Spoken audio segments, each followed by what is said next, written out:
এক গ্লাস ঠান্ডা পানি এবং অল্প একটু পরিমাণ মতো গুড়, 2 টুকরো লেবুর রস এবং অল্প পরিমাণে বিট লবণ মিশিয়ে আপনারা ঘরেই তৈরি করে ফেলতে পারেন।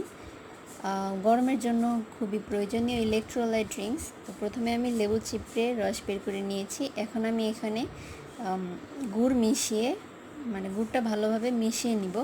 গুড়টা একদম ভালোভাবে মিশিয়ে নিতে হবে যেন লেবুর রসের সাথে একদম মিশে যায়। তারপর আমি এখানে অল্প পরিমাণে বিট লবণ অ্যাড করছি। বিট লবণটাও ভালোভাবে মিশিয়ে নিতে হবে এবং এখানে আমি ঠান্ডা পানি ব্যবহার করেছি। আমরা ঠান্ডা পানি দিয়ে এখন এই পানিটাকে একদম ভালোভাবে মিশিয়ে নিব। তারপর আমি একটু টেস্ট করে দেখেছি, আমার একটু গুড় দিতে হবে। তো এই যে দেখুন, এখন ভালো করে মিশিয়ে নিয়েছি। আমার গ্লাসটা কিন্তু তৈরি হয়ে গিয়েছে। এটা কিন্তু খুব সহজ।